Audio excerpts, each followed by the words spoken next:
Assalamualaikum warahmatullahi wabarakatuh. Perkenalkan, nama saya Siti Nurjanah, mahasiswa program studi pendidikan bahasa dan sastra Indonesia Universitas Riau. Pada video kali ini saya akan menjelaskan tentang Dedak Durhaka yang merupakan cerita rakyat dari Kabupaten Bengkalis.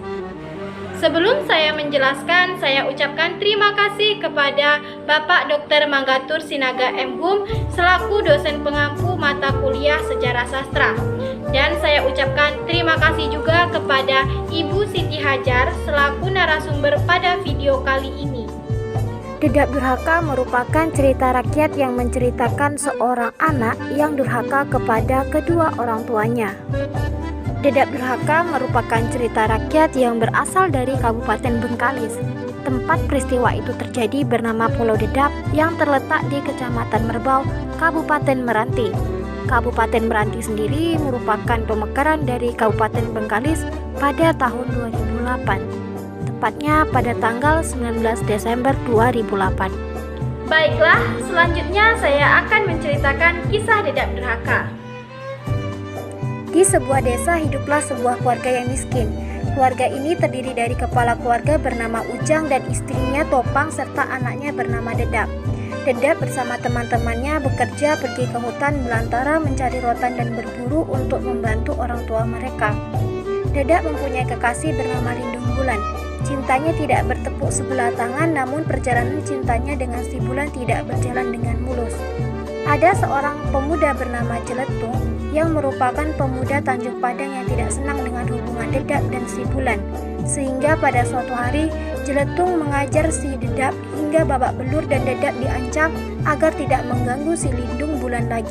Dedak merasa kecewa, hina serta tidak berdaya. Hal itu membuat ia ingin merantau di negeri orang untuk bisa merubah nasibnya. Ia pun meminta izin kepada orang tuanya, namun pada awalnya orang tua Dedak tidak mengizinkan permintaan anak mereka. Tetapi karena Dedak tetap teguh pada keinginannya, akhirnya dengan berat hati kedua orang tua Dedak mengizinkannya untuk pergi merantau. Kedua orang tuanya pun memberikan nasihat dan petua agar selamat dalam perjalanan dan berhasil di perantauan. Selain dibekali nasihat dan petua, Dedak dibekali dengan makanan kesukaan yang berupa panggang kukah dan pais keluang. Tanpa disadari ada seorang saudagar Cina kaya yang selalu memperhatikan Dedak, sehingga dia tertarik untuk mempekerjakan Dedak dengannya di Singapura. Dedak pun menerima tawaran saudagar Cina tersebut dan mulai bekerja dengan semestinya. Dengan kerja keras Dedak, dia pun diangkat menjadi orang kepercayaan saudagar Cina tersebut. Dedak akhirnya membuka usaha sendiri dan berhasil menjadi saudagar muda yang kaya raya. Kemudian ia menikah dengan Putri Linggi, anak dari seorang saudagar kaya. Pernikahan mereka berlangsung selama seminggu dengan beraneka ragam acara dan ayah dari Putri Linggi menghadiahkan sebuah kapal pesiar untuk mereka. Mereka pun berlayar. Dalam perjalanan tersebut, Dedak bertemu dengan seorang perempuan cantik dan menikahi perempuan tersebut. Istri pertamanya pun tidak mempunyai pilihan lain kecuali menerima untuk dimadu. Pada suatu hari, kapal Dedak berlayar ke Selat Bengkalis. Dalam hati Dedak terlintas keinginan untuk menjenguk kedua orang tuanya, tetapi tidak diberitahu kepada siapapun tentang niatnya itu. Selain itu, ia ingin menunjukkan keberhasilan yang ia peroleh kepada orang-orang yang ada di kampungnya. Keangkuhan dan kesombongan mulai muncul di benak Dedak. Kapal Dedak pun berlabuh di salah satu muara sungai. Dengan waktu yang tidak begitu lama tersebar kabar ke seluruh kampung tentang kepulangan Dedak yang sudah kaya raya. Tak luput kedua orang tua Dedak mendengar berita tersebut. Mereka pun langsung bersiap-siap untuk bertemu anak semata wayangnya yang sudah lama mereka rindukan. Kedua orang tua Dedak datang dengan membawakan makanan kesukaan Dedak. Kedatangan kedua orang tuanya tidak dihiraukannya, bahkan dia tidak mau mengakuinya karena mereka sudah tua renta dan miskin. Ibu serta ayahnya sudah berusaha meyakinkan si Dedak bahwa mereka adalah orang tuanya. Namun Dedak tidak mengakuinya walaupun ia sudah diingatkan oleh istrinya.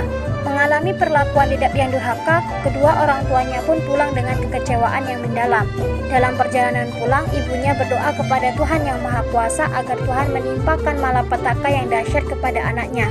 Seketika datanglah angin kencang disertai kilat dan petir yang menyambar sehingga membuat kapal Dedak tenggelam. Sebelum tenggelam, Dedap sempat memanggil ibunya sambil meminta maaf, tetapi sudah terlambat sehingga ia tenggelam dengan seluruh isi kapalnya. Beberapa tahun kemudian, tempat tenggelamnya kapal Dedap timbullah sebuah pulau yang bernama Pulau Dedap, dan di atasnya tumbuh pohon pelam atau pohon mangga yang memiliki dua cabang. Cabang pertama tumbuh mengarah ke laut dan buahnya terasa asam, dan cabang satunya lagi mengarah ke darat dan buahnya terasa manis. Buah mangga yang asam menggambarkan ibunya yang terlanjur sakit hati dan tidak mau mengampuni anaknya. Sedangkan buah mangga yang manis menggambarkan ayahnya yang masih punya rasa belas kasihan dan mau mengampuni anaknya. Lalu, apakah fungsi, manfaat, dan tujuan dari cerita rakyat Dedap Durhaka ini? Fungsi dan manfaat dari cerita rakyat Dedap Durhaka adalah yang pertama, untuk hiburan. Cerita rakyat Dedap Durhaka ini dapat dijadikan hiburan para pembaca. Yang kedua, untuk pendidikan. Cerita rakyat Dedap Durhaka bisa dimanfaatkan untuk media pendidikan karena di dalamnya terdapat banyak sekali nilai-nilai pendidikan dan pengajaran. Tujuan dari cerita rakyat Dedap Durhaka adalah yang pertama, mengingatkan kepada para pembaca agar tidak durhaka terhadap kedua orang tua. Yang kedua, mengingatkan agar para pembaca tidak lupa diri, angkuh, dan sombong atas apa yang dimiliki. Yang ketiga, mengingatkan para pembaca agar selalu mengabdi kepada kedua orang tua dan memberikan sebagian rezeki yang kita punya. Yang keempat, mengingatkan para pembaca agar tetap dekat kepada Tuhan Yang Maha Esa agar terhindar dari hal-hal buruk. Salah satunya adalah sikap sombong. Selanjutnya saya akan menjelaskan tentang perbedaan cerita Dedap Durhaka yang dahulu dan yang sekarang, serta apa saja nilai-nilai yang terkandung di dalamnya. Perbedaan cerita rakyat Dedap Durhaka yang dahulu dengan yang sekarang adalah ceritanya sedikit berubah karena penyebaran cerita rakyat ini secara lisan. Hal ini disebabkan pada zaman dahulu belum berkembangnya budaya tulis. Saat menyebarkan cerita secara lisan, pasti akan ada cerita yang hilang atau ditambah oleh yang menceritakannya. Nilai yang terkandung yang pertama yaitu nilai agama. Dalam cerita rakyat Dedap Durhaka ini kita diajarkan agar tidak durhaka terhadap orang tua seperti yang telah diperintahkan oleh agama, karena surga terletak di bawah kaki ibu. Yang kedua yaitu nilai moral. Dalam cerita rakyat Dedap Durhaka ini, Dedap telah menjadi anak durhaka yang tidak mengakui orang tuanya. Selain itu, Dedap juga mempunyai sifat angkuh dan sombong karena ia telah menjadi saudagar muda yang kaya raya. Sekian penjelasan saya tentang cerita rakyat dari Kabupaten Bengkalis yang berjudul Dedap Durhaka. Semoga kita semua mendapatkan pelajaran dari cerita tersebut. Sebagai masyarakat Indonesia, seharusnya kita bangga akan kebudayaan dan tradisi yang kita punya. Mari kita buktikan kebanggaan kita terhadap kebudayaan dan tradisi dengan cara tetap menjaga dan melestarikannya.